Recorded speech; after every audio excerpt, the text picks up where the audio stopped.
They taught you about balance sheets, about PE ratios, about diversification and compound interest and the efficient market hypothesis. They called it financial intelligence. It's not intelligence. It's a pacifier, a distraction, a carefully constructed illusion designed to keep you playing their game by their rules on their field. While the men who actually built empires, the Rockefellers, the Carnegies, the Morgans, they weren't trading options or chasing quarterly earnings. They were operating on a completely different frequency, a code, a protocol invisible to the untrained eye, a ruthless logic that turns pennies into dynastic power while you're still figuring out how to trade your precious hours for just enough to cover the rising cost of existence. Financial intelligence, as you know it, is a lie. It's the language of clerks, not conquerors. It's the academic pursuit of predicting volatility, not the visceral understanding of how to engineer stability. It's analyzing existing wealth, not understanding the raw, brutal mechanics of its creation. Think about it. The men who forged modern America, who laid the steel tracks and drilled the oil wells and financed the Industrial Revolution, they didn't learn this in a classroom. They learned it in the dirt, in the boardrooms that felt more like battlefields, in the quiet, unforgiving hours before dawn. They understood something fundamental that is deliberately obscured from you. Money is not just a medium of exchange. It is power. It is information. It is energy. And like any potent force, it must be understood at its core, not just superficially managed. They taught you to seek returns. The real masters understood how to absorb the future, how to position themselves not just for growth in good times, but for ascendancy during the inevitable collapses. While you were told to diversify to mitigate risk, the Rockefellers understood that true security came from integrating supply chains, controlling infrastructure, becoming indispensable. They didn't bet on the market going up. They bet on the world needing what they controlled, regardless of market sentiment. That requires a different kind of sight, a vision that looks beyond the next fiscal quarter, beyond the next market cycle, and into the long, slow arc of human need and industrial necessity. This isn't about memorizing formulas. It's about reprogramming your internal operating system. The first step, the only step that matters initially, is the total and brutal overhaul of your mindset. Your internal architecture dictates everything.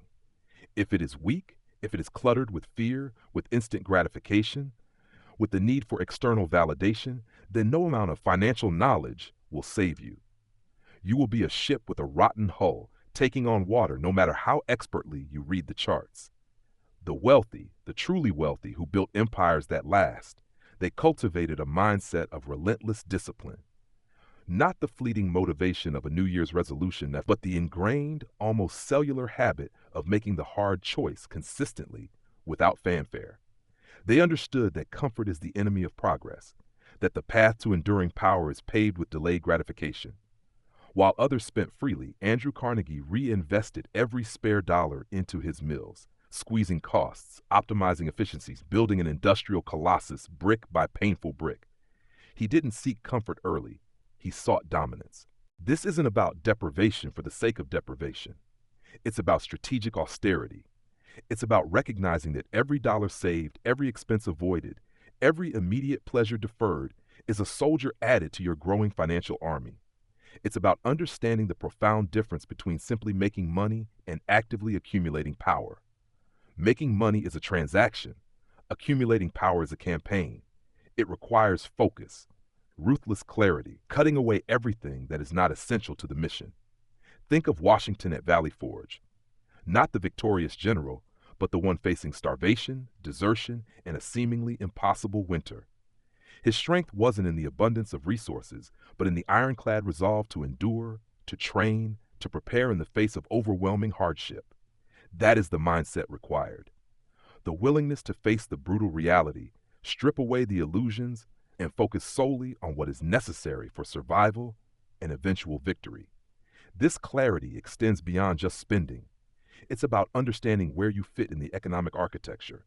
Are you a cog, easily replaced, trading your time for a fixed wage? Or are you building a machine, a system, an entity that generates value independent of your immediate effort? The empire builders didn't punch clocks. They designed the clocks. They built the factories where others punched them. They created the very structures of the economy. This requires a kind of intellectual honesty that is profoundly uncomfortable. It requires looking at your own habits, your own beliefs about money, and dissecting them without mercy. Why do you spend what you spend? What emotional void are you trying to fill? What external image are you trying to project? Rockefeller wasn't concerned with projecting an image of wealth early on. He was concerned with consolidating power, with buying out competitors, with building an infrastructure so vast and efficient that resistance became futile. This isn't about being cheap in a petty sense. It's about being strategically parsimonious in service of a larger objective. It's about recognizing that capital is ammunition, and you do not waste ammunition on frivolous targets. Every dollar deployed must serve the central mission: the accumulation of power, the building of systems, the creation of enduring value. This requires a level of internal discipline that most people will never achieve because they are too addicted to the immediate dopamine hit of consumption. They are trapped in the endless cycle of earning and spending, like hamsters on a wheel, mistaking frantic activity for progress. Progress is measured not in how much you earn, but in how much you keep, how effectively you deploy it, and what systems you build that outlive your immediate labor. The financial intelligence they teach you is designed to keep you on that wheel. The code the masters use is designed to help you step off it, build the generator, and power the entire damn structure yourself. It starts here, in the furnace of your own mind, forging the discipline. You need to understand that true wealth creation is not about chasing returns. It's about eliminating risk through control. Rockefeller didn't just drill for oil. He built the pipelines, the refineries, the distribution networks. He controlled the entire value chain. This vertical integration wasn't taught in economics textbooks of the time. It was a strategic stroke of genius born from a relentless drive for efficiency and a deep understanding of vulnerability. He saw that relying on others introduced points of failure, points where profit could be siphoned off, where control could be lost. His financial intelligence wasn't in predicting the price of oil. It was in making himself indispensable to the entire process, regardless of the price. This required a level of foresight and strategic positioning that went far beyond mere financial analysis. It was economic warfare waged with systems and infrastructure instead of armies. This brings us to the core of the boring rules. The 2% rule isn't some abstract concept. It's a discipline. It could be saving 20% of your income, or reinvesting 2% of your profits, or focusing relentlessly on improving efficiency by 2% year after year. The number itself is less important than the principle and the consistency. These seemingly small, relentless improvements compound over time in ways that volatile, high-risk gambles rarely do. Think of it like compounding interest on discipline. It's slow, it's unsexy, and it's incredibly powerful because it builds an unbreakable foundation. The lottery winner dies poor, not because they lack financial intelligence in the academic sense. They might even hire advisors, but because they lack the internal architecture, the discipline, the ingrained habits of preservation and strategic deployment of capital. They won the battle, but lacked the code to win the war. The masters understood that luck is a variable, and they built systems designed to minimize reliance on variables. Their success wasn't a fortunate accident. It was the predictable outcome of applying a superior protocol with relentless consistency. While others sought the quick win, the easy score, the Rockefellers and Carnegies were digging trenches, laying pipe, building factories. Hard, laborious work with delayed but inevitable rewards. This isn't just about money. It's about building a life, a business, a legacy on the bedrock of immutable principles, not the shifting sands of speculation. This requires a fundamental shift in your perception of time. Most people view their financial life in weeks or months. The masters viewed it in decades, even generations. Washington planning for the long war, not just the next skirmish. Ford envisioning an entire industrial ecosystem, not just a single car sale. This long-term perspective is not merely patience, it is a strategic advantage.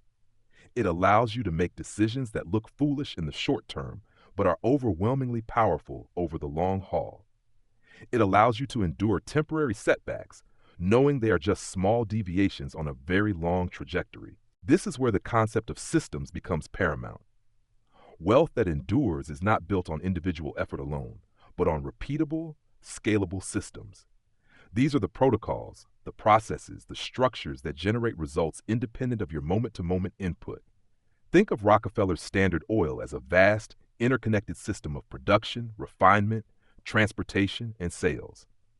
Each part was optimized, integrated, and designed to function seamlessly. Your financial life needs similar systems.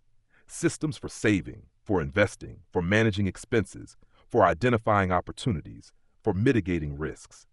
These aren't rigid rules. They are frameworks that guide your actions and ensure consistency, even when your personal energy or motivation fluctuates. Building these systems is the work of the financial architect, not the laborer. The laborer trades time for money. The architect designs the structure that generates value while they sleep. This is the essence of scaling your impact beyond your immediate physical presence.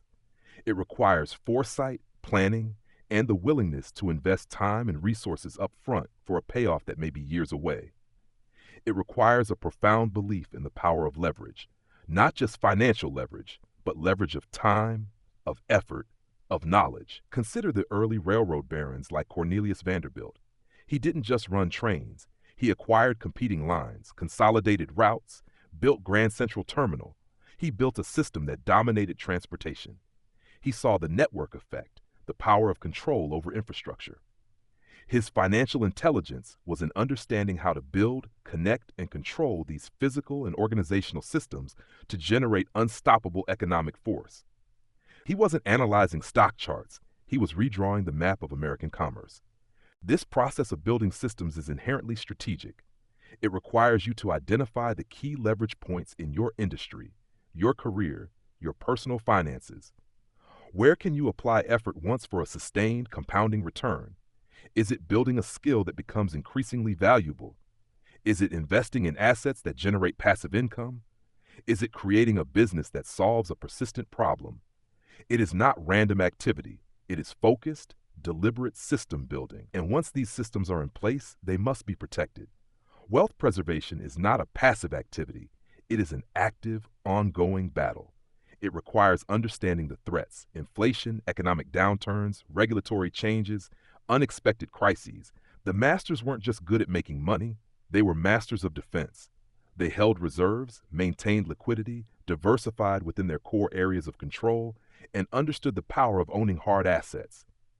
Think of the great banking families like the Morgans. Their power came not just from financing ventures, but from their central position in the financial system, their ability to influence markets, and their deep understanding of risk and liquidity. They weren't just lenders, they were architects of financial stability, and sometimes instability. They understood that controlling the flow of capital was as important as generating it. Their financial intelligence was in managing systemic risk and positioning themselves as indispensable players in times of crisis. This defense requires vigilance. It requires constant monitoring, adaptation, and a willingness to be ruthless in cutting losses or exiting positions that no longer serve the long-term strategy. It requires a detachment from sentiment, from hope, from fear. It requires the cold, hard logic of the balance sheet and the strategic map. The most dangerous time for any fortune is often right after it's made. The sudden influx of capital without the ingrained discipline and systems to manage it leads to profligacy, poor decisions, and eventual dissipation. This is why so many lottery winners and sudden inheritors end up bankrupt. They acquired wealth without acquiring the code. They received the treasure without the map or the tools to protect it. Your goal is not just to accumulate. It is to build a structure that is resilient, adaptable, and capable of withstanding the inevitable storms. This requires a perpetual state of readiness, a willingness to refine your systems, and a deep understanding that the economic landscape is constantly shifting. The code is not static. It evolves, and you must evolve with it. This adaptability is crucial. The world changes. Technologies emerge, industries decline, regulations shift. The empire builders who endured weren't those who clung rigidly to the past, but those who could see the future and pivot their vast resources accordingly. Rockefeller moved from whale oil to kerosene to gasoline. Ford went from the Model T to assembly lines that built everything from cars to bombers during the war. They weren't afraid to disrupt their own successful models when a more powerful future emerged. This requires a specific kind of courage. The courage to let go of what worked in the past, to invest heavily in the uncertain future, and to fundamentally change the course of your own enterprise. It requires intellectual humility, the admission that you do not have all the answers and must constantly learn and adapt. It requires surrounding yourself with people who can challenge your assumptions and provide expertise in areas where you lack it. Think of figures like Elon Musk today. He doesn't operate within the confines of existing industries. He seeks to redefine them. He builds vertically integrated systems, SpaceX, Tesla, Solar City, that control the entire value chain, just like Rockefeller. He thinks on a generational scale, planning missions to Mars and a sustainable energy future. He is constantly adapting, facing setbacks, and pushing forward with a relentless, almost fanatical focus on the long-term vision. He operates by a code that is invisible to those focused only on quarterly reports and stock fluctuations. This code isn't about being the smartest person in the room. It's about having the most disciplined approach, the clearest vision, and the most robust systems. It's about understanding that the real game is played over decades, not quarters. It's about recognizing that temporary setbacks are inevitable and that resilience is built through preparation, not just reaction. The final, and perhaps most important pillar of this code is legacy. Building enduring wealth is not just about accumulating assets. It is about creating something that outlasts you. This shifts the focus from personal gain to generational impact. How will your wealth be used? How will your principles be passed down? How will the systems you built continue to generate value and influence after you are gone? The great legacy builders understood that the transition of wealth and values across generations is the ultimate test of their system. They created trusts, foundations, and family offices, but more importantly, they instilled their principles in their descendants.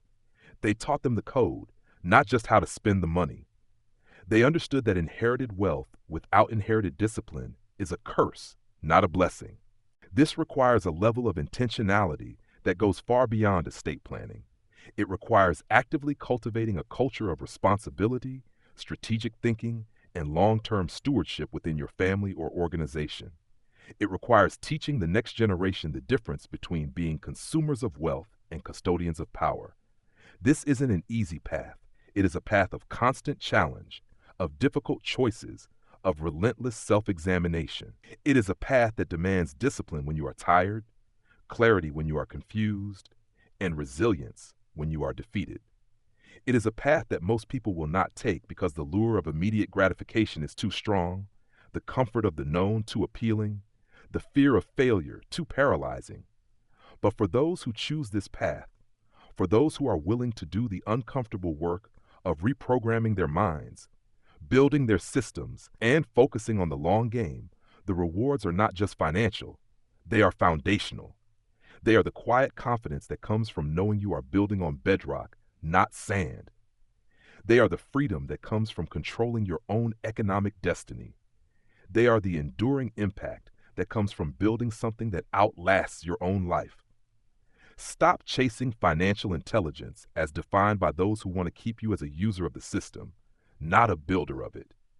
Start hacking the code. Start building the internal architecture of discipline, the external systems of power, and the generational vision that defines true, enduring wealth. The choice is yours. The time to begin is now. The code is waiting to be mastered.